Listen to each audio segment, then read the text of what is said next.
ਬੇਲਗਾਮ ਤੇ ਜਾਨਲੇਵਾ ਬਣੀ ਕਰੋਨਾ ਮਹਾਮਾਰੀ ਨੂੰ ਨੱਥ ਪਾਉਣ ਲਈ ਇੱਕ ਨਵੀਂ ਦਵਾਈ ਭਾਰਤੀ ਬਾਜ਼ਾਰ ਵਿੱਚ ਜਲਦ ਉਤਾਰੀ ਜਾ ਰਹੀ ਹੈ। ਭਾਰਤ ਦੇ drugs controller general of India ਯਾਨੀ DCGI ਨੇ DRDO ਦੁਆਰਾ ਵਿਕਸਿਤ ਕੋਵਿਡ ਰੋਧੀ ਦਵਾ ਦੇ ਐਮਰਜੈਂਸੀ ਇਸਤੇਮਾਲ ਨੂੰ ਮਨਜ਼ੂਰੀ ਦਿੱਤੀ ਹੈ। ਇਹ ਦਵਾਈ ਹਸਪਤਾਲਾਂ ਵਿੱਚ ਭਰਤੀ ਮਰੀਜ਼ਾਂ ਨੂੰ ਠੀਕ ਕਰਨ 'ਚ ਤੇਜ਼ੀ ਲਿਆ ਸਕਦੀ ਹੈ ਅਤੇ ਮੈਡੀਕਲ ਆਕਸੀਜਨ ਤੇ ਉਹਨਾਂ ਦੀ ਨਿਰਭਰਤਾ ਨੂੰ ਘੱਟ ਕਰ ਸਕਦੀ ਹੈ। ਹਸਪੀਟਲ ਦੇ ਟ੍ਰਾਇਲ ਵਿੱਚ ਇਹ ਪਾਇਆ ਗਿਆ ਕਿ 42% ਰੋਗੀ ਜਿਨ੍ਹਾਂ ਨੇ ਪ੍ਰਤੀ ਦਿਨ ਦਵਾ ਦਿੱਤੀ ਗਈ ਤੀਜੇ ਦਿਨ ਤੱਕ ਉਹਨਾਂ ਨੂੰ ਆਕਸੀਜਨ ਸਪੋਰਟ ਦੀ ਲੋੜ ਨਹੀਂ ਪਈ।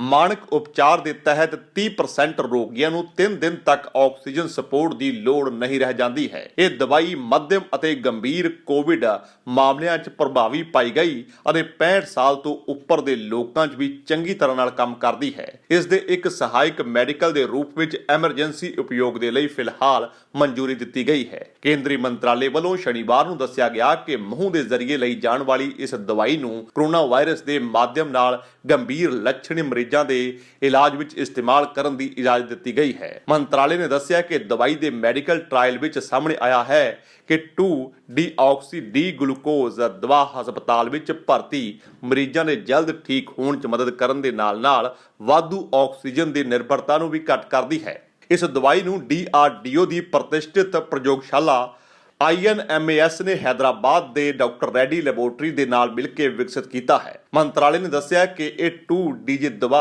ਪਾਊਡਰ ਦੇ ਰੂਪ ਵਿੱਚ ਪੈਕੇਟ 'ਚ ਆਉਂਦੀ ਹੈ। ਇਸ ਨੂੰ ਪਾਣੀ 'ਚ ਘੋਲ ਕੇ ਪੀਣਾ ਹੁੰਦਾ ਹੈ। ਮੰਤਰਾਲੇ ਨੇ ਬਿਆਨ ਕੀਤਾ ਹੈ ਕਿ 1 ਮਈ ਨੂੰ DCGI ਨੇ ਇਸ ਦਵਾ ਨੂੰ COVID-19 ਦੇ ਮਾਧਿਅਮ ਅਤੇ ਗੰਭੀਰ ਲੱਛਣ ਵਾਲੇ ਮਰੀਜ਼ਾਂ ਦੇ ਇਲਾਜ ਦੇ ਲਈ ਸਹਾਇਕ ਦਵਾਈ ਦੇ ਰੂਪ ਵਿੱਚ ਐਮਰਜੈਂਸੀ ਇਸਤੇਮਾਲ ਦੀ ਮਨਜ਼ੂਰੀ ਦਿੱਤੀ ਹੈ। ਸਾਮਾਨਯ ਅਣੂ ਅਤੇ ਗਲੂਕੋਜ਼ ਦੇ ਅਨੁਰੂਪ ਹੋਣ ਦੀ ਵਜ੍ਹਾ ਨਾਲ ਇਸ ਨੂੰ ਭਾਰੀ ਮਾਤਰਾ 'ਚ ਦੇਸ਼ 'ਚ ਹੀ ਤਿਆਰ ਕੀਤਾ ਜਾ ਸਕਦਾ ਹੈ। ਮੰਤਰਾਲੇ ਨੇ ਕਿਹਾ ਕਿ DRDO ਦੀ 2DG ਦਵਾ ਵਾਇਰਸ ਨਾਲ ਪ੍ਰਭਾਵਿਤ ਕੋਸ਼ਕਾਵਾਂ 'ਚ ਜਮ੍ਹਾਂ ਹੋ ਜਾਂਦੀ ਹੈ ਅਤੇ ਵਾਇਰਸ ਦੀ ਵ੍ਰਿੱਧੀ ਨੂੰ ਰੋਕਦੀ ਹੈ। ਵਾਇਰਸ ਤੋਂ ਪ੍ਰਭਾਵਿਤ ਕੋਸ਼ਕਾ ਦੇ ਚੁਣਿੰਦਾ ਤਰੀਕੇ ਨਾਲ ਕੰਮ ਕਰਨਾ ਇਸ ਦਵਾ ਨੂੰ ਖਾਸ ਬਣਾਉਂਦਾ ਹੈ। ਸੋ ਕਰੋਨਾ ਮਹਾਮਾਰੀ ਦਰਮਿਆਨ DRDO ਨੇ ਇੱਕ ਵੱਡੀ ਰਾਹਤ ਦੀ ਖਬਰ ਦਿੱਤੀ ਹੈ। DRDO ਨੇ ਐਂਟੀ ਕੋਵਿਡ ਦਵਾਈ ਬਣਾਉਣ ਦਾ ਇਹ ਦਾਅਵਾ ਕੀਤਾ ਹੈ। DRDO ਦਾ ਦਾਅਵਾ ਹੈ ਕਿ ਗਲੂਕੋਜ਼ ਤੇ ਆਧਾਰਿਤ ਇਸ ਦਵਾਈ ਦੇ ਸੇਵਨ ਨਾਲ ਕੋਰੋਨਾ ਤੋਂ ਪ੍ਰਭਾਵਿਤ ਮਰੀਜ਼ਾਂ ਨੂੰ ਆਕਸੀਜਨ ਤੇ ਜ਼ਿਆਦਾ ਨਿਰਭਰ ਨਹੀਂ ਹੋਣਾ ਪਵੇਗਾ ਤੇ ਜਲਦੀ ਸਿਹਤਮੰਦ ਹੋ ਜਾਣਗੇ।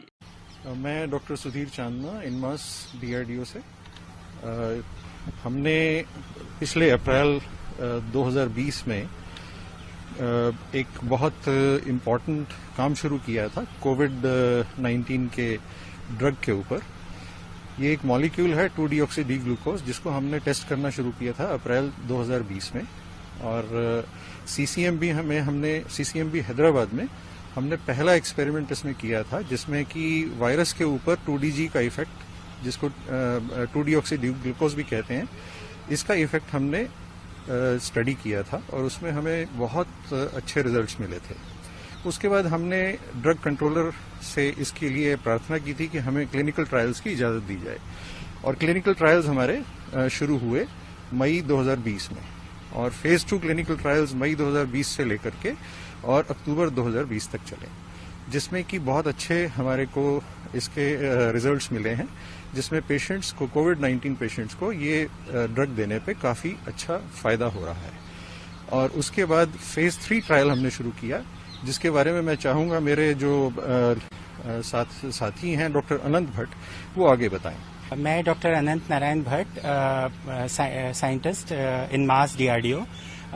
हम लोगों ने जैसा कि डॉक्टर चांदना ने बताया कि हम लोगों ने इसका टेस्टिंग किया, उसके बाद फेज़ 2 क्लिनिकल ट्रायल कंप्लीट किया। फेज़ 2 के रिजल्ट्स बहुत इनकरेजिंग थे जिसके बेस पे DCGI ने हमें फेज़ 3 क्लिनिकल ट्रायल की अनुमति दी और फेज़ 3 क्लिनिकल ट्रायल में हमने लार्ज नंबर पेशेंट्स पे इस ड्रग को टेस्ट किया और हमें बेसिकली मिला कि बहुत large proportion of patients are coming out of oxygen much faster as compare to standard of care arm. So this is what we have observed and this drug is very its mechanism of action is very unique. As per the basics of this drug, basic principle of this drug, the drug will be very effective on the different variants also of the SARS-CoV-2 virus. So this is what we have observed and based on the successful phase 3 clinical trial, DCGI ने हमें इस drug को emergency use authorisation अभी पिछले हफ्ते मई के प्रथम सप्ताह में दिया है और अब ये ड्रग जल्दी से जल्दी हम डॉक्टर रेड्डीज लैब के जो हमारे इंडस्ट्री पार्टनर हैं उनके साथ लेके हम इस ड्रग को मार्केट में जल्द से जल्द ले आने के लिए कार्य कर रहे हैं और ये ड्रग जो है ये जल्दी से जल्दी मार्केट में कोविड पेशेंट्स तक पहुंचेगी। हम इसके लिए प्रयासरत हैं। DRDO ਨੇ ਇਸ ਦਵਾਈ ਨੂੰ ਡਾਕਟਰ ਰੈਡੀ ਲੈਬ ਦੇ ਨਾਲ ਮਿਲ ਕੇ ਤਿਆਰ ਕੀਤਾ ਹੈ ਅਤੇ ਕਲੀਨਿਕਲ ਟ੍ਰਾਇਲ ਦੇ ਬਾਅਦ drugs controller general of India ਨੇ ਇਸ ਦਵਾਈ ਨੂੰ ਐਮਰਜੈਂਸੀ ਇਸਤੇਮਾਲ ਦੇ ਲਈ ਫਿਲਹਾਲ ਮਨਜ਼ੂਰੀ ਦੇ ਦਿੱਤੀ ਹੈ। DRDO ਦੇ ਮੁਤਾਬਕ ਇਹ ਐਂਟੀ ਕੋਵਿਡ ਮੈਡੀਸਨ ਹੈ ਅਤੇ 2-deoxy D ਗਲੂਕੋਜ਼ ਜਿਸ ਨੂੰ 2DG ਦੇ ਨਾਮ ਨਾਲ ਜਾਣਿਆ ਜਾਂਦਾ ਹੈ DRDO ਦੀ ਦਿੱਲੀ ਸਥਿਤ institute of nuclear medicine and allied sciences ਨੇ ਹੈਦਰਾਬਾਦ ਦੀ ਰੈਡੀ ਲੈਬ ਦੇ ਨਾਲ ਮਿਲ ਕੇ ਇਸ ਦਵਾਈ ਨੂੰ ਇਜਾਦ ਕੀਤਾ ਹੈ। DRDO ਦਾ ਦਾਅਵਾ ਹੈ ਕਿ ਕਲੀਨਿਕਲ ਟ੍ਰਾਇਲ ਦੇ ਦੌਰਾਨ ਇਹ ਪਾਇਆ ਗਿਆ ਕਿ ਜਿਨ੍ਹਾਂ ਕੋਵਿਡ ਮਰੀਜ਼ਾਂ ਨੂੰ ਇਹ ਦਵਾਈ ਦਿੱਤੀ ਗਈ ਉਹਨਾਂ ਦੀ RT-PCR ਰਿਪੋਰਟ ਜਲਦ ਨੈਗੇਟਿਵ ਆਈ।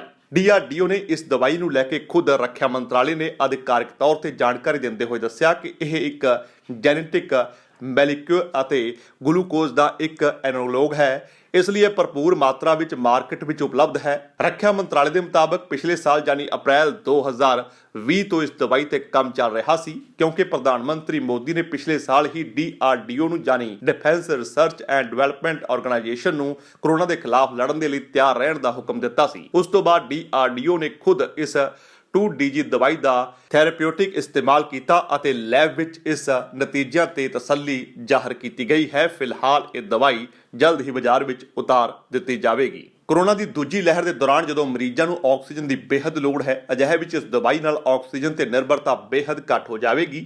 DRDO ਦੇ ਇੱਕ ਅਧਿਕਾਰੀ ਨੇ ਦੱਸਿਆ ਕਿਉਂਕਿ ਇਸ ਦਵਾਈ ਨੂੰ DCGI ਨੇ ਐਮਰਜੈਂਸੀ ਇਸਤੇਮਾਲ ਦੀ ਇਜਾਜ਼ਤ ਦਿੱਤੀ ਹੈ ਅਜਿਹੇ ਵਿੱਚ ਹਾਲੇ ਇਹ ਸਿਰਫ ਹਸਪਤਾਲਾਂ ਵਿੱਚ ਹੀ ਮਰੀਜ਼ਾਂ ਨੂੰ ਮਿਲ ਸਕੇਗੀ ਪਰ ਇਸ ਦਵਾਈ ਦੇ ਆਉਣ ਨਾਲ ਜ਼ਾਹਿਰ ਤੌਰ ਤੇ ਮੁਲਕ ਵਿੱਚ ਆਕਸੀਜਨ ਲਈ ਜਾਰੀ ਹਾਹਾਕਾਰ ਅਤੇ ਮੌਤਾਂ ਦੇ ਹਜ਼ਾਰਾਂ ਤੱਕ ਪਹੁੰਚੇ ਅੰਕੜੇ ਤੇ ਕੁਝ ਰੋਕ ਲੱਗੇਗੀ।